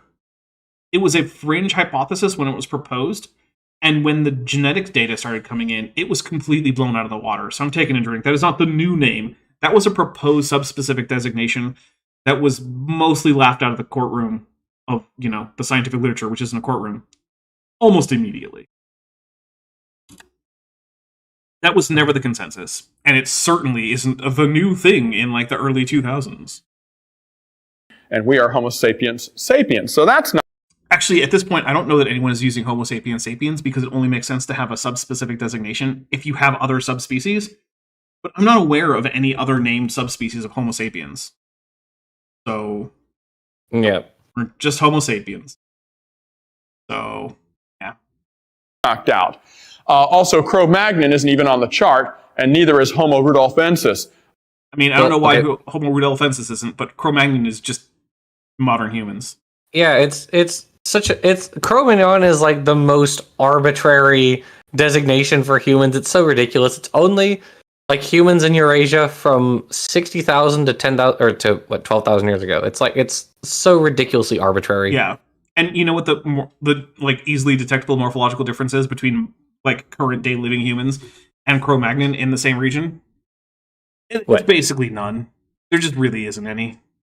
Yeah, well, yeah, because we don't divide humans by whether they're or Homo sapiens, I should say, by whether they're Cro-Magnon or human. We say anatomically modern human or archaic Homo sapiens, right? Because like that's how we divide it, and that's not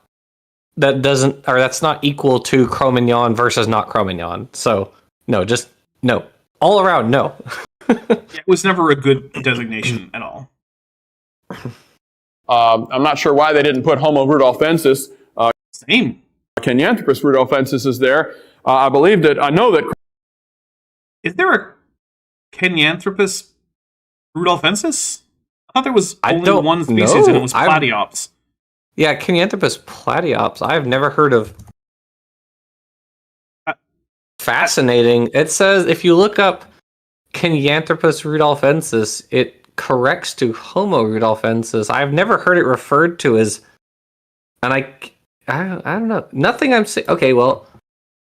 Yeah, I don't think there was ever a Kenyanthropus rudolfensis. Maybe there were some arguments about it at one point, but not recently.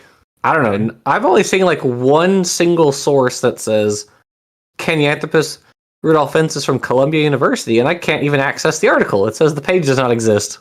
So cool. Okay. Fun. I wonder if the Wikipedia does it list that as a synonym?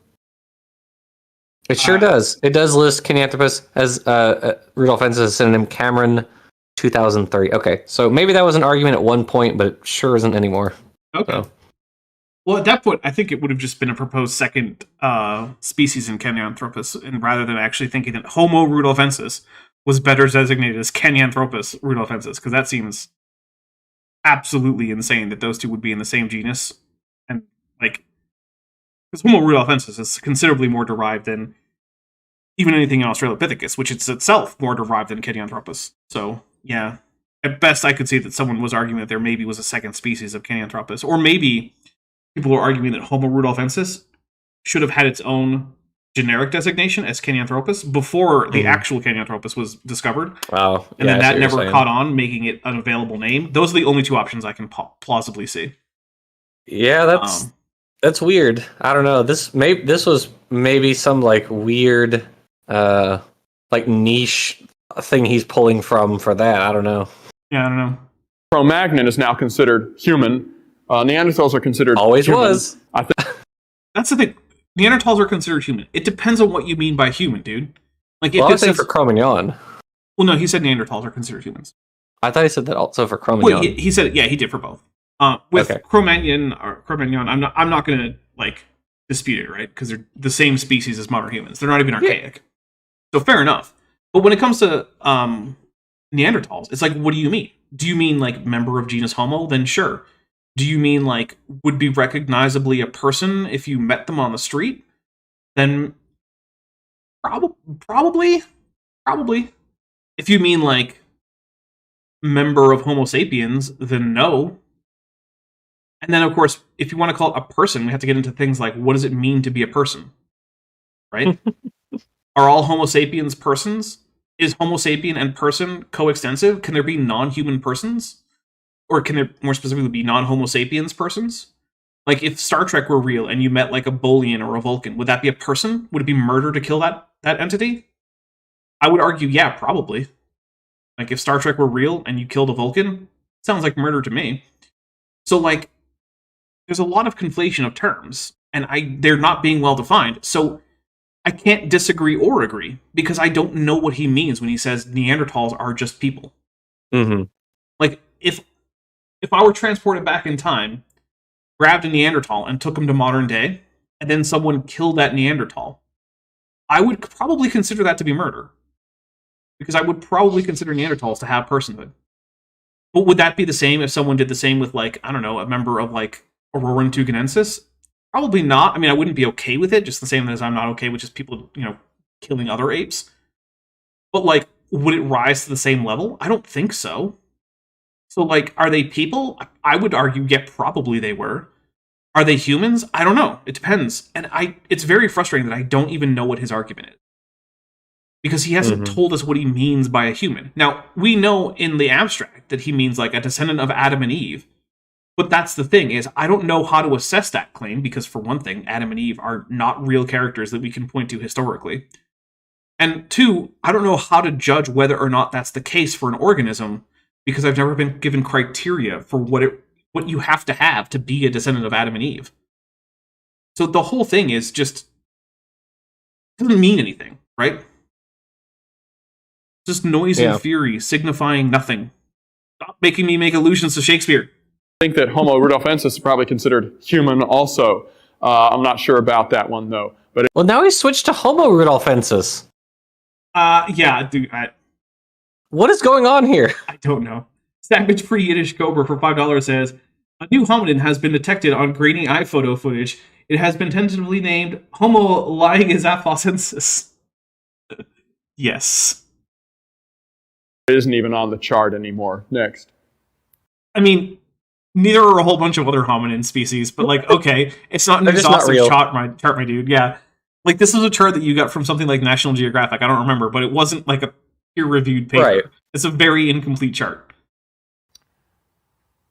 Look what the New York Times, that same article I referenced a little earlier, says. The human family tree has become a bush with many branches. Instead of a ladder, a straight... Yeah, because that's how evolution works. I'm taking a drink. Or, like, can you believe that scientists now think evolution works the way that they say evolution works? Yes, actually, I can believe that. That seems entirely plausible. line of descendants, like your great-great-grandfather, your great-grandfather, your grandfather, or your father, and you.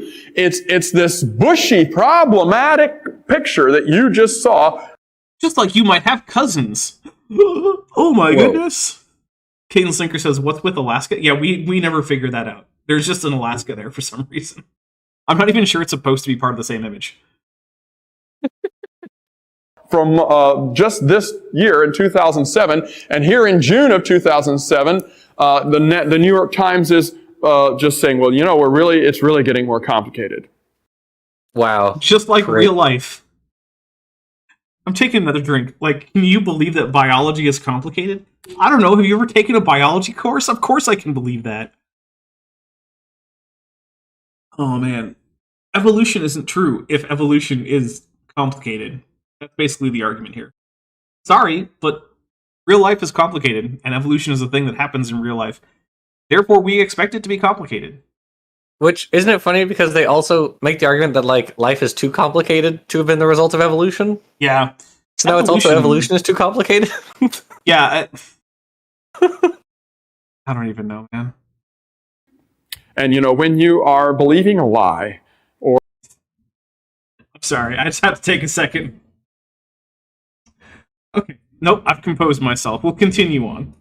Or even trying to convince people of a lie, it really does get complicated. Yeah, how's that heat problem going, my guy? Does he even know about the heat problem? I'm sure by now he does. I don't know if he knew about the heat problem when he was giving this talk. Also, man, don't tuck in t-shirts. It looks weird. All you get on is a t-shirt. Just don't tuck it in. Stop. Next. Again, I want to remind you what Donald Johanson, the Lucy discoverer, says: nobody really places a great deal of faith in any human phylogenetic tree. I think that's pretty certain. You know, if your argument is based on a single sentence out of what is presumably a much longer paper, odds are you're misrepresenting it. Yeah.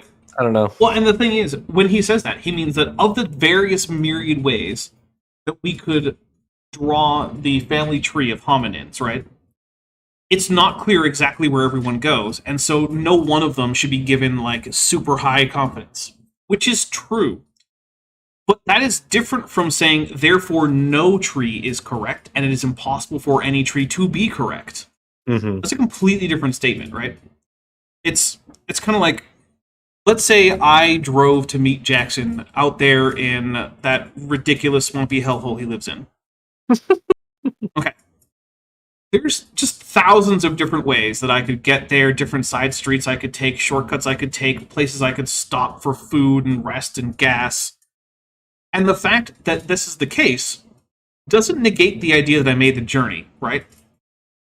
And even if I don't tell Jackson exactly what my course was, and even if he can't actually guess the exact course, he will get the basic structure of that course correct when he looks, right? Because he can look at where I live and where he lives, and notice that there's a main highway that I'm going to have to follow most of the way. Probably the I-10. I don't know. Does the I-10 cross near you? Well, okay, you'd have to go north, so you get on what is it? I-90? Then you eventually I-90 is way at the top of the country. What are you talking about? I-90 doesn't go anywhere near you. Blah, blah, blah, blah. I-10 is okay, so basically I-10 goes through Baton Rouge, which is 4 hours south of me. You basically get on this other... You get on another road that takes you all the way down to Opelousas, and then you get on I-49, and that takes you all the way north. So I'd probably be on I-10 at least through Texas, and then I would probably have to diverge or something. Yeah. So yeah, he could tell that, right? You're probably on I-10 for a bunch of the way, and you probably stopped in one of these different places for gas or something, right? But he's not going to get it right just by guessing. He's going to get some of it right, but I still got there. And that's what's happening with the tracing of hominin evolution. We don't know exactly how many branches and how many pit stops there were along the way, and exactly where everything fits on this map of getting from basal Miocene apes to modern humans. But that doesn't mean it didn't happen, and it doesn't mean we don't have the evidence that it happened. 190. Sure. 190, not 90, my bad. I was going to say, I've driven all of I-90 from Seattle to Boston. It never goes anywhere near Alabama. No, I was hold on a second. It was my bad. Yeah, so it was 190, not 90. Yeah. On I-90 is where I had a very unfortunate encounter with a Chicago cop. Try to stay out of Chicago as a result. Yep. Only time I've ever actually been handcuffed. Well, okay, that's not entirely true. But here we go. Today, also, even with the most up-to-date tree they've been able to produce. Next. Now, it's not just with human evolution. Look at what happened just this... Oh my god, he's going into birds. No, dear God, I'm please. taking a preemptive drink. I know. Oh my god. Because those are all dinosaurs. Well, actually, at least one of them isn't, but you can tell that's where we're going. Actually, I think two of them aren't, but whatever.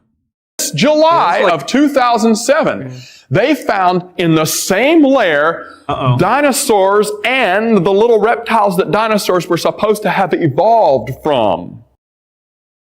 Wait, hold on. Is he saying silosaurids are found in late Triassic with dinosaurs? Because wow, who could have seen that coming, I guess. Can you believe that Coelophysis existed alongside other non-dinosaur dinosauromorphs? Dang, that's crazy, dog. That's so wild. That's completely expected. You know what the funny thing is? There are, as far as I'm aware, there are no dinosaurs in the early Triassic, but we do have evidence of non-dinosaur, dinosauromorphs in the early Triassic. So seems like evolution to me. Yeah, Dinosauromorpha starts earlier in the fossil record than Dinosauria, but the fact that it persists up through the Triassic, I mean that's what we would expect, right? The same pattern happens within Dinosauria, right? So, you take a look at Thyreophora, right, which includes the Stegosaurids, and it includes the Ankylosaurids and whatnot, right? Oh my goodness, can you believe that there are Thyreophorans that go extinct at the end of the Jurassic, but then other Thyreophorans that were alive previously also continue into the Cretaceous? That is crazy. Yeah, I don't Also, Alex Markle says, "Wait, you can't just drop drop that lore and then dip." I'm sorry. Yes, I can. I absolutely can. That's the secret lore. Yeah, I'll give you this lore. That's the only time I've been handcuffed against my will. You have to join the Again, extra special membership tier for the other one. You know. There you go. This is like finding out that your great-grandmother and your grandmother were sisters. I mean, again, this is in Alabama, but you know, how angry Vishanti is going to be for all the digs on Alabama. That's where she's from. Now, maybe Charles Jackson is like an odd man out here. Maybe like the moment he was born, both of his parents perished and like their parents before them, you know, or something like that. But for most of us, we have some overlap either with our parents or grandparents or both.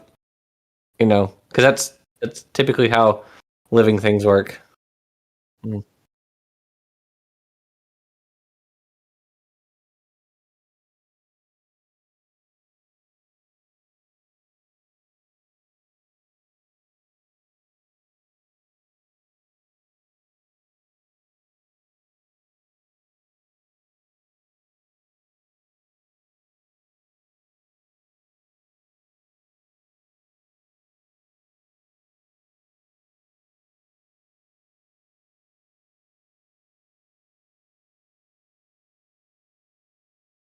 And not, indeed, one coming before the other. This is a problem. Look at this. It says here, and this is a quote from the San Francisco Chronicle. Okay. He is physically unable to. Like, he is not allowed. As soon as he tries to open Google Scholar, like, his brain crashes. And does a hard reset.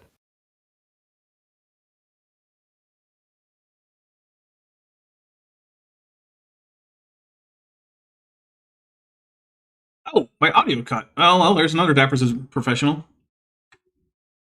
I don't even remember hitting that button at all. Sorry about that.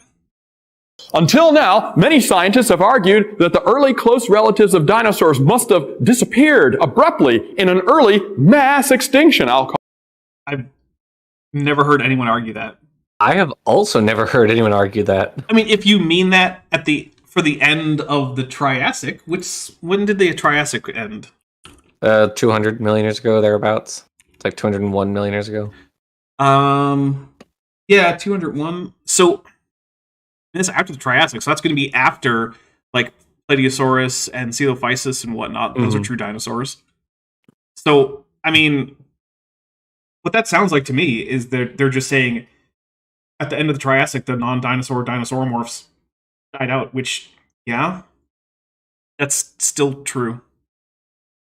Because I'm guessing that in 2007 we probably had less of a handle on exactly when the Triassic ended. So, like, if that's what they're trying to say, then yeah, that remains the consensus to this day. I don't know. Roast enough food is denser than air. Keller for 199 says no one teach EX about Scansauropterygidae. I've actually heard a creationist tell me that Scansauropterygidae, or a Scansauropterygidae, specifically Yi, was probably a bat. No. Yep. No. Mm-hmm.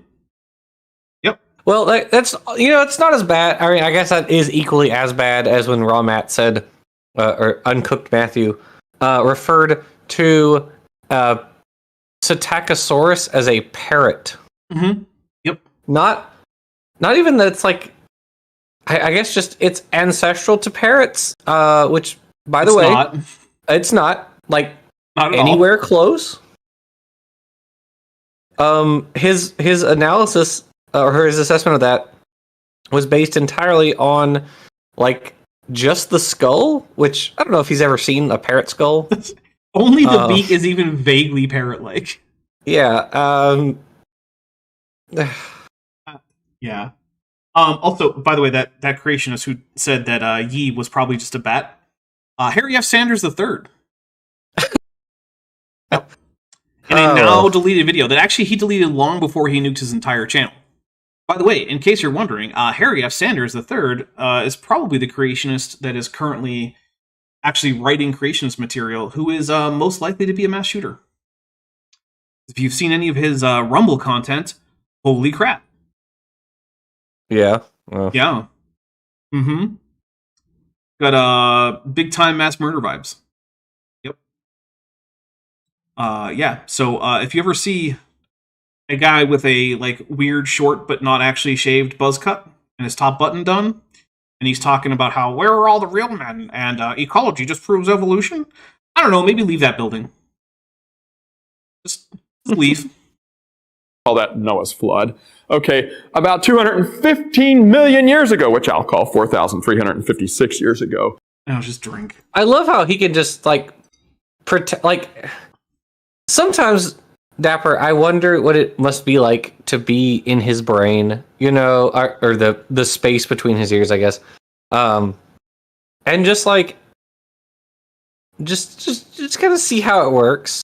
Jackson's like, I wonder what it's like to stare into the maw of Azathoth. I don't know, Jackson. Just curiosity. Probably it's probably bad. It is. It's probably it's true.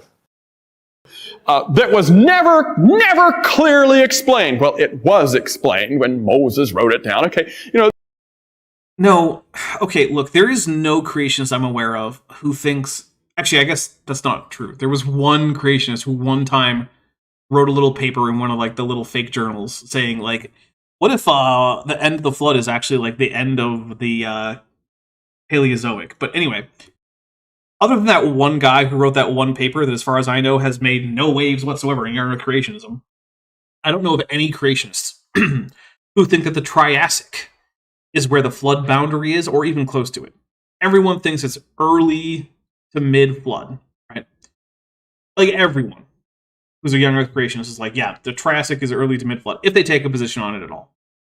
Which means that this signal that we see in the fossil record, where the non-dinosaur dinosauromorphs do not persist into the next layers, cannot just be explained by, quote, the flood. Because the flood floods don't make those kind of distinctions, nor can we make any kind of ecological distinctions between, like, silosaurids, or even non-dinosauromorph archosaurs that were filling similar niches, like poposaurids, right? Mm-hmm. Why did the poposaurids die out towards the end of the... or why are they not found above, the Triassic? They were in the same types of places, in the same types of niches, and roughly the size, shape, and density as, like, say, ornithomimids that are found much, much higher up. None of this actually works. The flood does not give you an explanation about the changeover in fauna that you see in the rocks going from the Triassic to the Jurassic. We just don't have it. It's not hydrological, and it's not ecological. So none of it actually adds up. And just saying, well, Moses described it. Where did Moses, who, by the way, didn't write Genesis, but we'll just pretend he did, where did Moses tell you about the die-off of Silosauridae? Just curious. Where do the Silosaurids show up in the Bible? Which weird beast from the Bible are you going to tell me is a Silosaurid? I'm pretty sure he doesn't even have an idea, right? At least with Behemoth, they're like, well, maybe it was a sauropod. Well, Silosaurids weren't sauropods, so, I mean, this isn't even broadly brought up. You're having to take all sorts of crazy stuff from outside of the Bible and shove it in places where it doesn't fit. these problems, people say we don't have any answers. This is one reason why they hate them. I mean, you don't. Literally, your answer to why is there faunal turnover that's significant at the end of the Triassic was, well, once some guy wrote a thing about a flood. That's not an answer, dude. Especially when the changeover that you're talking about is in the middle of this flood in the first place. Why do we see this? Why do we see the earlier Permian extinction? What is it about dicynodonts that let them scurry up hills faster than Rausuchians? I don't freaking know. They look like they're a whole heck of a lot more plodding and slow than, your average fast-running pseudo-Suchian super predator from the Permian. Right? Or like, what happened to the Gorgonopsids? How come they didn't manage to get uphill, but the giant hippo-shaped things with two tusks and a beak managed to run up those hills? Magnolias are famously good at running. Yep, there's that too. Like, what happened with all the plants? How do the plants get uphill? Like, why is it that we have things like surviving aquatic and semi-aquatic, like modern vascular flowering plants. So, In Deborah, lower I have a levels- hypothesis. Have you seen that episode of Family Guy where Peter starts drinking like absurd amounts of like Monster energy drinks, and then Lois decides like, no, you're not having that anymore. So she takes it and she dumps it out, and it lands on one of the flowers in the garden. That flower then uproots itself and runs away. Oh, okay. So So you see, if Ancient- the floodwaters were Mountain Dew, Okay. it would have caused the flowers to run uphill. Okay. Mhm. Okay. Mountain Dew flood. It's a new Yes. interesting creationist hypothesis. Interesting. I'm going to wait for the scientific community to test it because it is my hypothesis and they can Yes. test it. Obviously, you don't need to do any of your own hypothesis testing. That's for other people. The Bible. Modern relativism and postmodernism claims there are Oh my god, just take a drink. I'm sorry, dude, but ideas about literary criticism and the role of like authorial intent and whether or not meaning is inherent to text versus imparted onto text by readers have nothing to do with the question of why fossils have a changeover above a certain layer. Therefore, you know the reason is you just suppress God in your heart. That's why, obviously. Yeah, obviously. Also, probably something to do with cultural Marxism or something. Then communism, socialism. Yeah. Maybe maybe the globalists. We're gonna get as many dog whistles as we possibly can. The globalists, quote. The Hollywood elite. Maybe it's the Hollywood elite. They might as well be. Yeah. Hillary Clinton. In case you're wondering, over half of the different dog whistles that we just gave just mean, quote, the Jews. It's true. Yeah, it's curious how that is, huh? Savage Pre-Yiddish Cobra for $2 says, angiosperms are quite cursorial. Yes. Yeah. I think we need someone to change their name to include cursorial angiosperm in their name. That'd be a good one. In case you're wondering, by the way, angiosperms are just the flowering plants, and cursorial means adapted for running. Savage Pre-Yiddish Cobra says, did the Mountain Dew flood come before or after the mud flood? They were contemporaries, you see. Yes. In some parts of the world, it was a Mountain Dew flood. In other parts, it was a mud flood. Yeah, I don't make the rules; I just enforce them. Roasting of food is dense with an air killer for $4.99 says, a flood of delicious Mountain Dew Baja Blast will quench your thirst. Available in stores for a limited time only. Not sponsored, by the way. We are not sponsored by Mountain Dew. But Mountain Dew, Yet. if you wanted me Yet. to be sponsored by you, like if one of my fans just happens to be a bigwig of Mountain Dew, I'd be willing to hawk Mountain Dew to my subscribers. Just putting that out there. For a sufficient payment. But I like Mountain Dew. I'll even do like a sophisticated adult version where like I recommend adding whiskey to your Mountain Dew for a very sophisticated citrusy whiskey cocktail. Because actually, legitimately, Mountain Dew and whiskey is pretty. There are no absolutes. There are no answers. Conclusions are evil. And this book is just filled with answers. They don't like Conclusions are evil. Can confirm. I've encountered a lot of postmodernist literary criticism, and none of them have ever said conclusions are evil. They've just said that conclusions are not eternally valid for all readers of a text because you have to impart your own meaning to a text.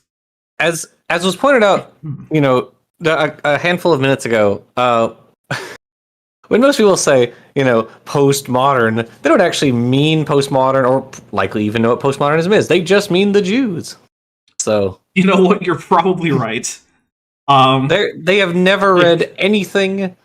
Same goes for critical race. Well, okay, for critical race theory, it's brown people, but same idea. Yeah. Well, I mean, there's overlap between that and Jews. Well, of course, yeah. Yeah. Although to be fair, if you're saying that you can't come to a conclusion, I mean, basically the entirety of the Talmud is just a bunch of Jews having trouble coming to a conclusion. To be fair, that is basically what that whole thing is. Or I guess both of those things, if you want to take like the Jerusalem Talmud versus the Babylonian Talmud. Whatever, who cares? We're not here to talk about the Talmud. This guy's not Jewish, so he probably has never read any of it. Not that I've read very much of it, very tiny bits. Also, anyone who tells you that they've read the whole thing is probably lying, because it takes up an entire bookcase. like that. This book even tells you which came first, the chicken or the egg. Yeah, and it gets it wrong. Yes, it does. Which came first? Not chicken. Yeah, it was the egg. I know you don't think it was a chicken, but it was the egg. Amniote eggs evolved long before chickens evolved. And like, isn't it funny? There's a quote from I think it was Ernst Mayr, that was like, philosophers were very mad at Darwin for like circumventing like Aristotle and Pascal and I don't know whoever, and Kant, like, because evolution, as like science, is able to subvert these like thousands of years of these argumentation, because like you can actually just do the experiment or make the observation of reality to finally kind of settle the matter. I don't remember what the exact quote was, but I thought it was kind of neat. Don Giovanni, Emir of Hakan, says for $2, La AIG est un sac de petit épée. And thank you very much. We will take a drink for that.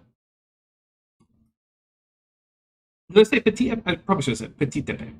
You know what? Look, it's been a while since French class. Actually, I don't think I've formally studied French since high school. Jeez. My French must be super rusty. Maybe I should brush up on my French. Not here, though. Okay.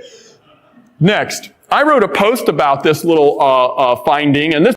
Great, he's citing himself. Fun times. Good lord, just a wall of text. It's so badly formatted, too. This is, by the way, and if you want to get on my email list, there it is. I do not. Just go to the website and sign up on the ordering page. It's free. I got almost 3,000 people on my email list, www.pointsoforigins.com. Now, and both of them are plural, or else you go to an acupuncture. Heather cursorial angiosperms, Kuhn. Nice! Awesome. For $5 says, per young earth creationist, postmodern equals everything is relative. Yeah, that does seem to be what they actually mean by that, which is not what postmodernism is. And look, I happen to think that authorial intent means something and that you can't just completely ignore it. So I guess I'm not technically a postmodernist in like the fullest sense, but like, yeah, it's definitely not just a synonym for everything is relative.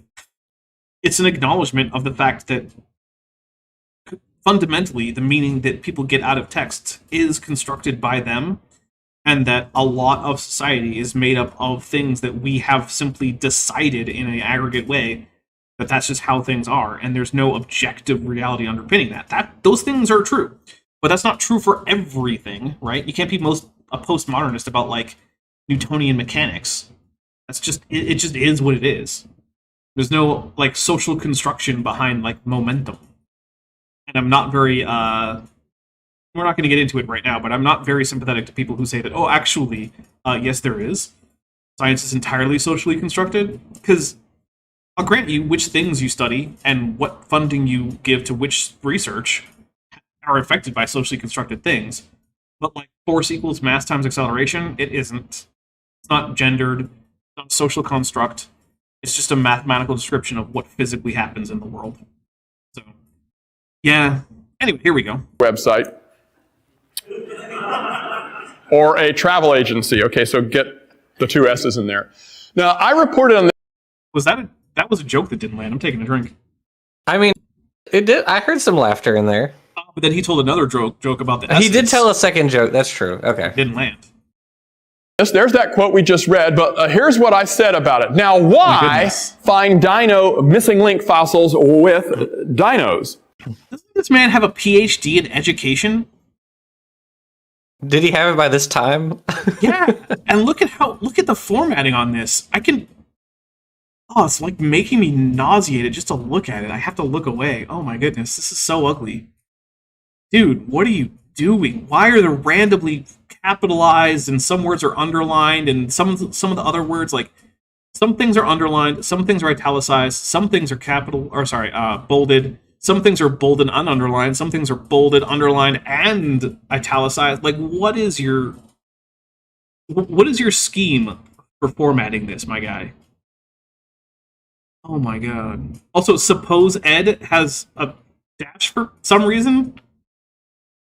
It's not two lines. That's not a compound word. Suppose Ed. What are we doing here?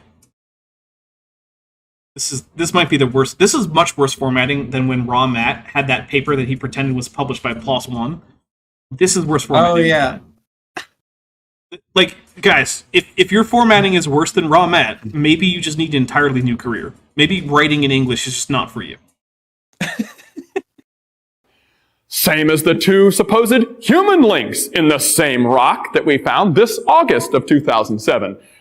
Same because they were all created on day 6 and they lived at the same time. No wonder they're in the same rock. And I mean, that's a fun assertion. Savage, pre-Yiddish Cobra for $2 says, it's a red letter quote line. But here's the thing about that, right? You think that about a lot of organisms that aren't then found in the same rock layer, despite having similar habitats, right? Like, we can say that, say, early tetrapods, right? Or early stem tetrapods. Things like Acanthosteca, right? We know that lived in a wetland environment. We know ducks live in a wetland environment. Beavers and otters. Why are there no ducks, beavers, or otters found with Acanthosteca? Or flounders found with trilobites. Yeah. Flounders and trilobites have very similar habitats. Why don't we find them together? Right? That's the problem with this explanation. Is the or explanation whales and mosasaurs. Yeah. This explanation of they were made at the same time and they died in the flood together. Okay, fine, but that doesn't actually explain the broad picture, right? It's an okay-ish explanation for the organisms that are found together, but it doesn't explain why the organisms that aren't. Unless you can actually explain all of the data, you don't actually have an explanation that works. So simply saying they were created on the same day and died in the same flood doesn't actually explain anything. Like, even if it's true, you need to further develop that. Because right now, all that is just an assertion that is not currently impossible given just the data that you're talking about. But it seems to become impossible when you take a wider data set. It's almost like it's been documented in some kind of book somewhere that creationists tend to ignore about 90% of all the data in any given field that they talk about. It's true. That could be The Rocks Were There, Volume 1, and also Evolution of Slam Dunk. All right. And The Rocks Were There, Volume 1, was written by who? It was written by R.J. Downard and myself. Yeah, and it's available on Amazon. Go pick up a copy. Yeah. Also not sponsored by the book. But, I mean, you know, if RJ and Jackson wanted to give me a kickback from their vast amounts of money they're making from that book, I won't complain. I'll give you $1. How about that? That is more money than I have made off the book in recent times. Seems about right. Roasted of Food is Denser Than Air Keller for $4.99 says, this is what happens when you copy pasta websites without paste and match style. Yeah. Although, even then, is any website quite that badly formatted? I mean, maybe in the 90s. I give the reference, I always reference things. You don't have to believe anything I say. Yeah, but do you reference, like, the Chicago Tribune or some crap, right? You're not actually giving us good references. Like, oh, I always make my references to the various newspapers and magazines that I cite. Okay, great. I mean, I guess it's better than not giving the reference, but it's basically worthless. Cite the papers. You can look it up yourself. You can read the same thing I read. New findings show that the disappearance of what Berkeley paleontologist Kevin Padian calls the dino wannabes was a long, very slow process. How can Padian, Hate Creation Group, National Science Center for Science Education Incorporated president, he's the president of Eugenie Scott's organization. That is such an awkward phrasing. Hate Creation Group. Like, also, the NCSE is not a hate group. It's a science advocacy group, right? Mm-hmm. They're not advocating for any kind of hateful interaction. They're not even advocating against Christianity broadly. They're advocating for science education and against science miseducation. That's it. That's all that's happening. How can he explain this? Well, Padian and his colleagues will not say... Savage pre-Yiddish Cobra says, this band formats less professionally than Armando Calvo. And you know what? You're not wrong. This is worse formatting than God Is. Which, yes, is the entire title of that book. On the back, I love that it says, God Exist. Like, okay, thanks for forgetting how to conjugate verbs. Honestly, someone tell Logic that we found someone worse at formatting than Armando Calvo. that his wannabes are direct ancestors of the dinosaurs, but the Virginia Museum of Natural History says those guys are surely on their way to being dinosaurs. San Francisco Chronicle. By the way, when it's in red, it's when an evolutionary source is speaking. And Not Jesus? Usually it's Jesus when you have the red letters. But okay, oh my goodness. I'm going to take a drink. We're going to talk about this. Oh, Diamin is deplorable. Ilkwin points out it's God is with a period or full stop at the end. Okay, fair enough. God is period. Full sentence. It's already bad enough as a title without the period at the end. Okay, so different people at different points, or actually I don't even know, because look, I'm not going to look up the freaking San Francisco Chronicle. So here's the thing, right? Dinosauromorphs are a group that includes Dinosauria, which means some dinosauromorphs turned into dinosaurs. But the ones that didn't are still going to have a bunch of the derived features of dinosaurs that are missing in earlier non-dinosauromorph archosaurs, right? So like very early ornithodyrans that aren't in Dinosauromorpha are going to have fewer of the dinosaur traits. And so, yeah, sure, colloquially you can say those guys are surely on their way to being dinosaurs in a colloquial sense for the San Francisco Chronicle. You know what I'll bet isn't in the paper that this guy wrote? Yeah, that. I bet he doesn't have that in there. Because in the paper, I'm sure he actually goes into more detail about what the actual likely cladistic relationship is between these dinosauromorphs that go extinct at the end of the Triassic versus the actual dinosaurs that make it through, as well as the dinosaurs that we know of from the late Triassic, like I've said, Coelophysis and Plateosaurus, and I mean, there's more than those, but those are the two big famous ones. Although saying big is a bit of a stretch. Neither of them are very big by the standards of dinosaurs or their groups, but whatever. So that's what I color-coded for. Well, if they're surely on their way, wouldn't they be before the dinosaurs? Here's the thing, some were. Yeah, a lot of them were. Isn't that crazy? Wow, it's almost like this isn't actually a problem. But you know what, though? We have been going for about 2 hours now. It is time to start wrapping things up. Jackson, what is going on your channel in the next week or so? On my channel, well, I will most likely have the Thursday live stream. We're still going through some videos. I'm going to try to put out a video. Making a college class is a lot of work, and so I have been slacking on the YouTube channel recently. How dare you, sir? So I hope to have a script for the channel in the near future. So that's pretty much it. I don't think Dapper and I have any debates scheduled right now. Not that I know of. Yeah. But So that could change. So, certainly could. They could your not be eyes peeled. cowards and come talk to us. Yeah. All right, so let's see what's coming up on this channel. So on May 2nd, so that's Thursday, premiering How Do Fossils Work? Incarnate God of the Gaps Part 3, which is about Jennifer Hall Rivera from AIG. She is their director of programming, I think, or something like that. Basically, she's in charge of like what kinds of classes they give at their various locations. So yeah, she's basically going to vastly misunderstand the most basic things about fossils. That's Thursday. That'll be at noon Pacific, 3 p.m. Eastern.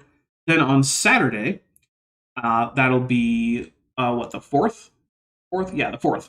Again at noon Pacific, 3 p.m. Eastern. I am planning to do another Dapper Reacts. I do not currently know what the subject of that will be, so we'll just have to wait and find out, which means I'm going to have to sit through a whole bunch of creationist nonsense this week to find something that's both low tier and also interesting enough that I'm not going to fall asleep while watching. And then on the 7th, we should be doing Kent with Bent number something. But I will be struggling my way into my human suit and then donning a tutu on top of that for that one. So, you know, if you want to see my human suit, you can come check that out. Let's see. I believe it's going to be Kent with Bent number 136. So, there you go. For whatever that's worth for you guys. I mean, the numbers don't really matter that much. So yeah. With that, I think we are done for today. Thank you so much for joining us, Jackson. Those of you who are interested, you're welcome. For those of you who are interested, the plan is, in fact, to watch some Power Rangers Dino Thunder over in the Discord server. That's the one you had to pay to get into. And yeah, that'll be it for me. I hope all of you have a wonderful rest of your week. Stay safe out there, and I will see all of you on Thursday. Hey, before you leave, I just want to take a second to thank my patrons and channel members, especially those pledging $20 or above. Benthoven, Thuravara, Tapioca Weasel, Whispers, Denny5252, Eleron Teller, Horseflesh, Ian Chen, Kelvin Brostek Van Manen, Landon Knoll, Mabdy Babdy, Monkey They Them, Sphincter of Doom, Vollus, John Ackerman, Eta V, and Strawberry Vein. It's because of my channel members and patrons whom you're seeing on screen that this channel can stay afloat. Without you, it would all shut down. If you want to join the team, there's a link to join the channel below this video, and there's a link to join the Patreon in the description. On the Patreon, you can get a 10% discount for pledging annually, and either way, you get early access to virtually all of my scripted videos,